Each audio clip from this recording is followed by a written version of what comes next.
勉強させていただきます。じゃあ僕も切っていくんで。ポレンタがうまいんですよ。わ、なんか美味しそうじゃないですか。もううまそうですね。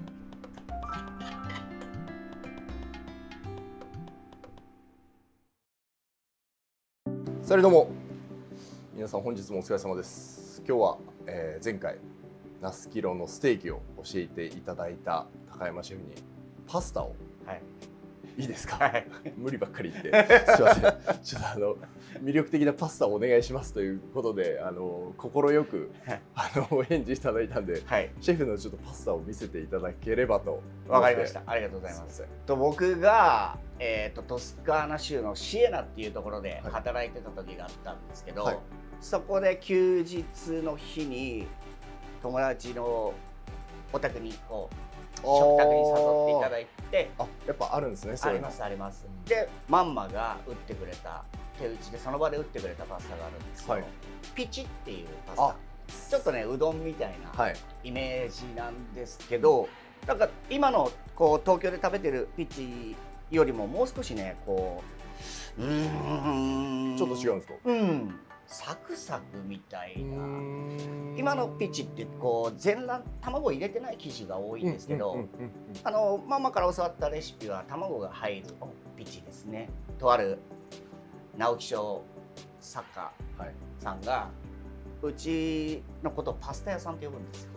ステーキまでが前菜で、はい、ステーキまでが前菜。そう、ここナスキロ行ったらパスタ食べないとって言ってくださるぐらい、実はパスタが得意って思われてるんですよ、お客さんに。今8品ぐらい。そんなやつですか？はい。これはちょっと楽しみですね。はい。すみません、シェフ、じゃあ今日よろしくお願いします。よろしくお願いします。そしたらじゃあピチを練っていくんですけども、僕はもうマシンに頼っちゃいます。はい。これなんか手でなんかちゃんと練った方がいいとかあるんですか？なんかマシンの方がいいとか。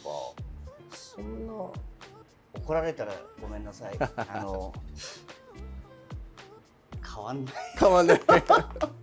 まあそうですね。はい。そうですね。でこれまずこれちょっと面白い粉なんですけど、はい、スファリナートって言ってちょっとねなんか歯切れのいい感じのデュラム小麦なんですよ。はい。マシンにそのまま入れちゃいます。はい。ちょっとこうくすんでますよね。はい。ちょっと全粒粉に近いようなライ麦に近いような感じです。はい。塩一つまみぐらい。一回、塩まんべんなく混ざるように。水どんぐらいですかね。だいたい250ぐらいでいいのかな。と卵 L 玉。はいはい。1個入れちゃって。でちょっと美味しいオリーブオイルなんですけど。すみません。先ほどプレゼントさせていただいて、ありがとうございます。使っていただいてありがとうございます。この卵とオリーブオイルを先に入れるとこうなんだろう、パスタに粘度が増すんですよ。はい。ねとっとするんで。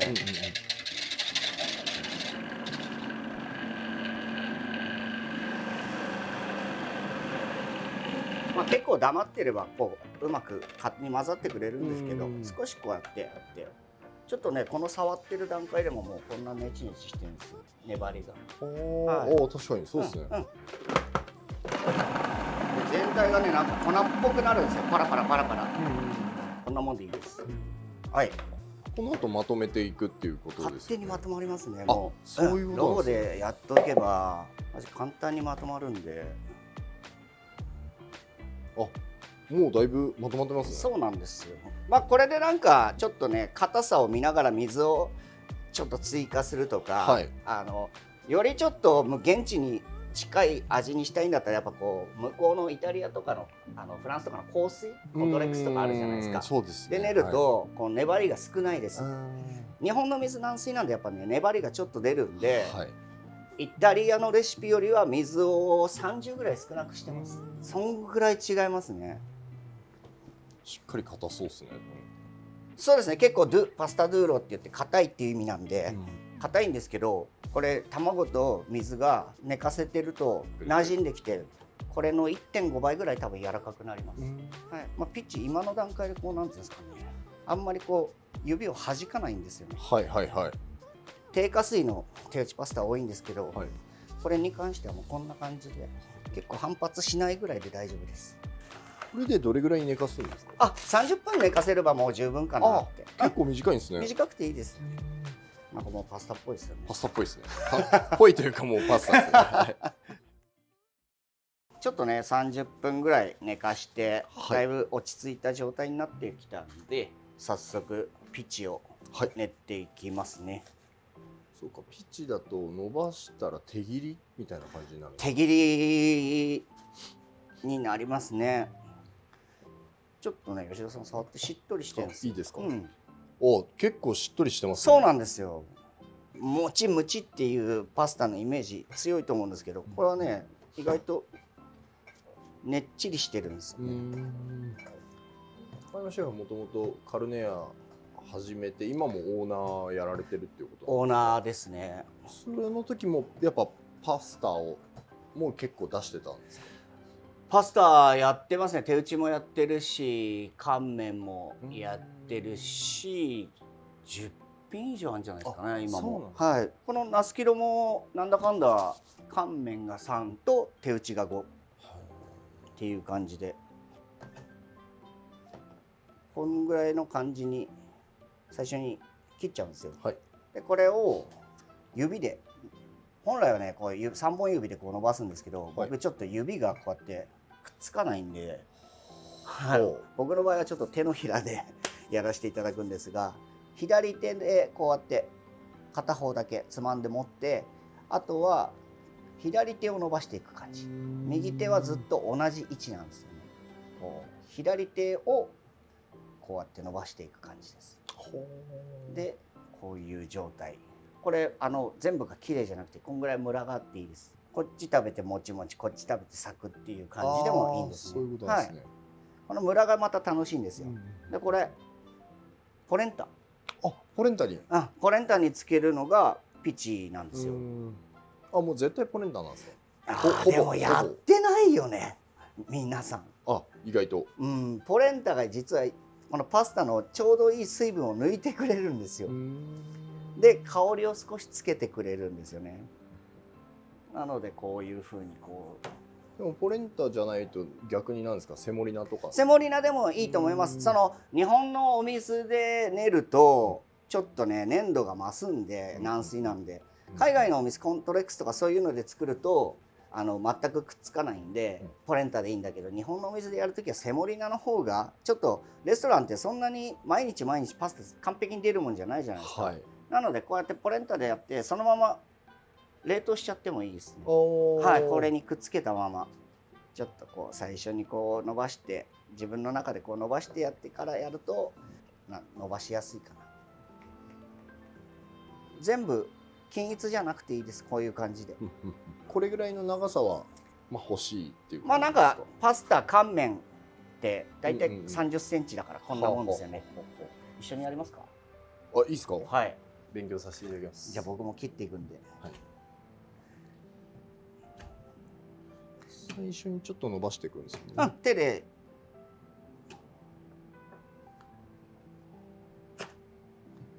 力の塩梅がちょっとね難しいんですよ。結構むずそうですね。なのでこう最初は両手だけでやってもいいと思います。両手でやってもいいと思います。こうやってその方が簡単かもしれない。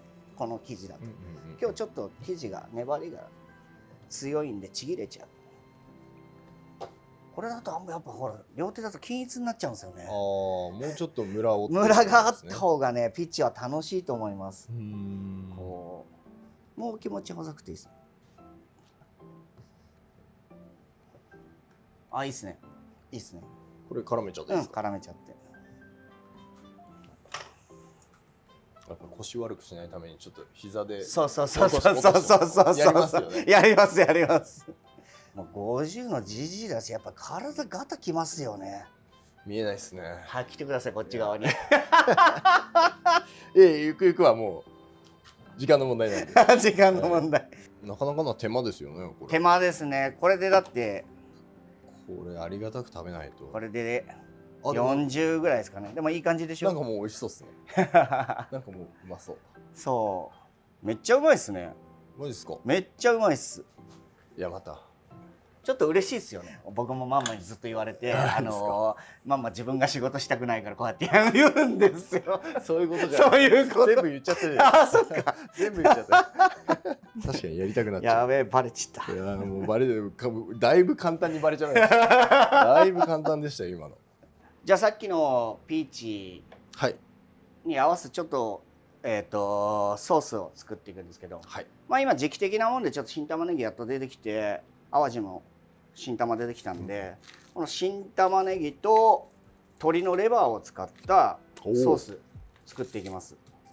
ピーチ以外は意外となんかスーパーで手に入りそうな食材です。もうこれ今日スーパーで買ってきました。この2つの食材とあと何か、あとちょっとね隠し味にアンチョビ、あとねハーブが結構大事で、このセージとローズマリーっていうハーブを入れます。これ結構ポイントです。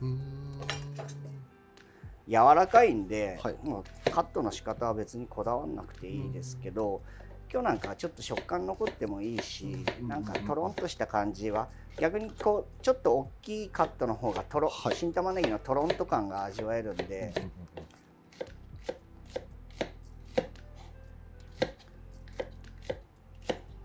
感じでよいしょ。まあちょっと塩水出したいからちょっと先に塩軽くしといて火にかけていきましょうか。弱火って感じですか、ね、弱火でいいですよね。なんかあんまり焼き色をつけたくないので2、30分このまま入れときましょう。蓋して勝手に出来上がるのを待ちましょうその間にちょっと鶏のレバーをまず掃除するところからだ。はい。よいしょ。レバー系お好きなんですか？いや、俺あんま好きじゃないんですよ。なんで？いや、ピーチに合うんですよ。そういうことだよね。ピーチに合うんですよ。なんでチョイスしたんですかって言いそうになっちゃいました。あんまり好きじゃないんですけど。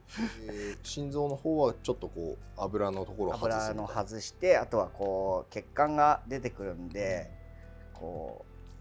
血っぽいところはちょっとそうですね。血は掃除して、でレバーは結構その筋とかこういう筋とか、はい、血管があるんで、ここにもう血管見えてるじゃないですか。まあなんかこうやって血管を切ってこう細かくやればいくらでも細かくできるんだけど、こういうふうに大雑把に切っちゃっていいと思います。僕はここもこういうふうに血管1個こう切ってあげて、はい、こんぐらいのざっくばらんなカットでいいんじゃないでしょうか。はい、はい、臭みよく抜かないのかとか言われたりするんですけど、僕は結構抜かないんですよ。このままでやっちゃいます。なんか牛乳つけたりしますよね。こう人によってはしますね。もうこの時点で軽く塩打ってもんどけば、なんだろう、臭みも個性みたいな感じでいいのかなと。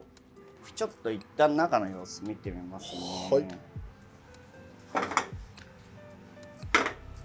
はい。もうでももうトロンとしてますもんね。うまっ。レバーと玉ねぎだとどうしてもね、どっちも淡白なんで、ちょっと一個もう一個癖入れたいんで、ちょっとアンチョビ。これで旨味の骨格作っとくみたいな感じですか？そうですね。あとは臭みが出る独特のそのなんだろう、あと新玉ねぎの甘さがこう助長されない。玉ねぎだけだとどうしても甘さでなってしまうので、はい、ここにこうアンチョビが入るとちょっとエッジができる感じですかね。さっきのところに入れてっちゃいます。はい。あ、これでまた蒸すんですね。少し。あとはちょっとこう反則技でソフリット。おお。新玉だけど、まあじゃあ味のベースはアンチョビとソフリット。反則なんですか？ちょっとやっぱ何でも美味しくなっちゃうから、これ使うと。いいよね、イタリアンはソフリットあるからね。ソフリットあるからねって。まあ確かに便利は便利ですよね。便利は便利です。セージとローズマリー一緒に使うことってあります？フレンチって。ありますね。ものにはだいぶよるんですけど、まあラパンとかはセージとローズマリー。まあ僕はそういうレシピでやったりはしますね。ラパンか。フフィレンツェはいっていう都市は、はい。ほぼ全てのハーブがセージとローズマリーです。あ、そうなんですか。うん、料理に使うときとか。料理にパスタにもよく使うんですかね。ほぼ 100% 入ってんじゃない、煮込み系は。本当ですか。うん。ここにこっちに行くんですね。入れといて、さっきの玉ねぎの中に入れてっちゃい入ます。れていくんですね。これ今新玉ねぎにアンチョビ混ぜただけなんですけど、ちょっと吉田さんこれで味見してもらっていいですか。ありがとうございます。よし、いただきアます。ンチョビの香りがついてるだけでだいぶ十分美味しいとめっちゃうま。思う。美味しいですよね。よかったよかった。これアンチョ普通のアンチョビなんですか。普通のアンチョビ。へえ、もうこれでいいかもしれないですね。そうそう。最初ねこれだけにしようか迷ったんですよ。これだだけで十分いいなって。これレバー焼きもしないです。そのままいくんですそね。のままいっちゃいます。ちょっと火強めますね。ここからは別に焦げてもいいんで、中火ぐらい。でもここから大事なのが実はレバー系、もつ系を入れたら絶対に蓋はしないってことですね。匂いがこもっちゃうから。そうそうに、これも火抜きのさっきの話と一緒なんですけど、臭みを上に逃がしてあげるんですね。美味しそう。ソフリット入れなくてもこれで十分美味しいとは思います。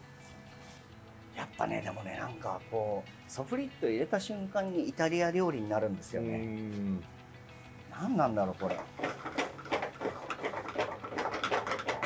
れはなんかソフリットは常に持っとくんですか。僕は持ってますね。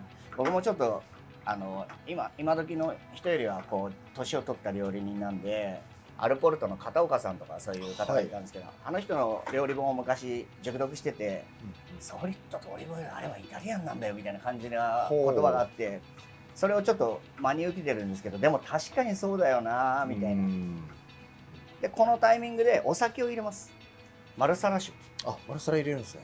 ポルトではないんですよね。やっぱマルサラか。マルサラの方が酸味とこうキレがありますよね。そうそうそうそうそうそう。わ、なんか美味しそうじゃないですか。もううまそうですね。これだけでなんかつまみとして持っててもいいですね。なりそう。鶏のレバーのベネツィア風とかいう料理あるじゃないですか。玉ねぎと鶏レバーだけ炒めるやつ。まあそれのこう優しいバージョンですよね。これ焼いたパンとかに乗っけたらめちゃくちゃ美味しそう。うまそうですね。もういいんじゃない？程よい抜け感が。もういいんじゃないこれで。マジで。マジでびっくりした。マジですか。こんな美味しくなるの？最高っすね。はい。うまそう。一人前どんぐらいですかね。ちょっと具多くても美味しそうですよね。そうですね。よし。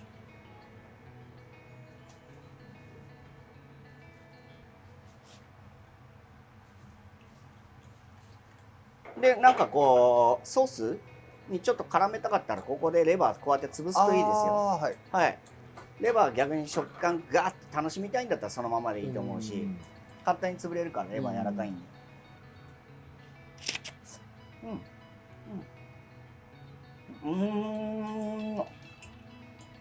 ちょっと美味しいかもしれないです。マジっすか。多分吉田さん召し上がったことないタイプのパスタだと思う。で僕パスタこう鍋に入れたら30秒以内に仕上げるんですよ。蕎麦屋ですよねこれもうね。いや粋ですよね。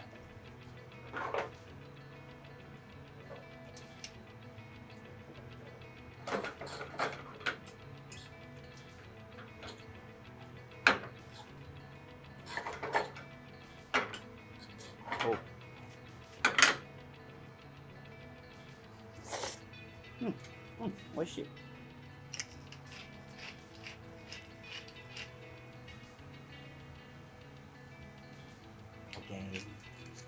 し、じゃあ盛り付けていきます。はい。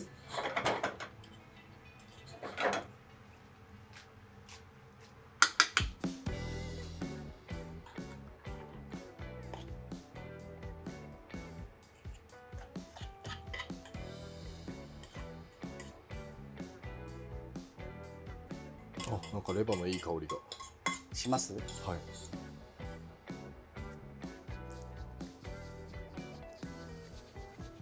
今日ねチーズちょっと甘みのあるグラナパダーノとかパルミジャーノだとちょっと合わないんで、これウブリアコロッソっていう赤ワインに漬け込んだペコリーノチーズです。ありがとうございます。いただきます。ありがとうございます。ピチって普通にフォークで軽く巻き込んじゃって巻き込んでもいいし、そのままグッとバクバクやってもいいと思います。うん。めっちゃこのパスタうまいですね。あ、この噛み応えが確かにちょっとしっとりもしつつ、歯切れもちゃんとあって、そう歯切れがあるんです、うん、もちもちしたうどんっぽくはないんですよね、まあ、僕が教わったピッチはこんな感じですかね、そういうことなんですね、この甘めのソースとも合いますよね。そうなんですよ。でピチってね、向こうでもピチアリオーネっていうのが超一般的で、はい、ちょっとニンニクの効いたトマトソースで食べるのが一般的なんだけど、このピチでやるとね合わないんで、ニンニクが合わないんですよね。そうなんですね。甘い味が合うんですよ。これで入れてないんですね。白い卵を入れない生地であればピチアリオーネとっても美味しいんだけど、これみたいに卵を入れたピチになるとちょっと甘いソース、酸と相性があんまり良くないですね。そうそうそう。なんでもいかにも現地で食べてるような味になるんですよ。いや、なんかこういい意味ですごいこう大衆的な感じがちゃんとあるというか、やっぱちょっと丸皿入れる方がいいんでしょうね。丸皿でいいと思います。まあなかったらその白ワインで十分いいんですけど、少しそのソースの段階でお砂糖一つまみ入れてあげたり、あとはシナモン振ってあげたりして丸皿のニュアンスを出してあげてもいいのかもしれない。シナモンもシナモンめちゃくちゃ合いますよ。めっちゃいいっすね。この手打ちいくらでも食べれます、ね。さっきステーキ。ピチって普段出されるんですか？ピチ？まあ吉田さんが手伝いに練るの手伝いに来てくれればね。やるけど。っていう手間ですよね。手間ですよ。普段はどう？トンナレリとあとはタリアテッレ。このソースが10分でできるんだったらいいですよね。いや、いいっすよね。しかも嘘1時間ぐらいかかってるよって感じの味になるじゃないですか。なんかしかも素材の旨味がちゃんとこうガッと出てるっていう。これはレバーを焼かないからなんで。レバーを焼いて入れちゃうとこの味にならないんですよ。はい、ということでシェフありがとうございました。ありがとうございました。ステーキに続いて手打ちパスタまで、はい、めちゃくちゃ勉強になりました。いやとんでもないです。ありがとうございます。この手打ちパスタ本当家でできるんで、あとスーパーで食材買ってくれば同じような感じでできますもんね。できますね。ですよね。ちょっと根気のある人だったら。ちょっと根気があって、ちょっと結構ね料理好きな人多いんで、そうっすか。多分ねやると思うんですよね。ぜひぜひ。いや本当そうなんですよ。パスタ好きな方多いと思うんで、参考にしてもらえたら嬉しいです。ということでナスキロで高山シェフに料理教えていただきました。2回についてありがとうございます。ありがとうございます。というわけでまた次回の動画でお会いしましょう。コース料理って一番食べるのが遅い人が終わってから次進行するじゃないですか。僕あれが苦手で、なので食べる量とスピードを自分で決められるスタンスにしたんですよ。この前菜盛り合わせと。で量も自分で決めれるし、食べるスピードも自分で決めていいって言って、とある時ねどっかの一つ星とかだったかな、ちょっといいレストランフレンチだったと思うけど、バリッバリに緊張した若いカップルが来てたんですよ。でも少量たずらって俺らね7時半からの予約だったら一斉スタートだったかな、わかんない。デザートで出てきたのは11時半とかだったんですよ。でもやっぱ付き合いたてのカップルでそんなにお酒も飲まない子たちだったら会話続かないじゃないですか。そうですよ。お金をもらうよりも俺は人の時間をもらうことがとっても嫌になっちゃって、だから少量たざらで4品出してるのを4分の1の時間に凝縮して、でステーキがだいたい40、50分で焼き上がるんで、食べ終わってさ、7時からスタートでも早い人8時半で食事終わるんで、なんかこうお客さんの時間をもらうことにすごくこう過敏になってて、はい、なので時間をいかにもらわないかってスタイルにしたんですよ。そういうのもやっぱ必要ですよね。うん、いやでもそういうお店もあってくれると嬉しいですよね。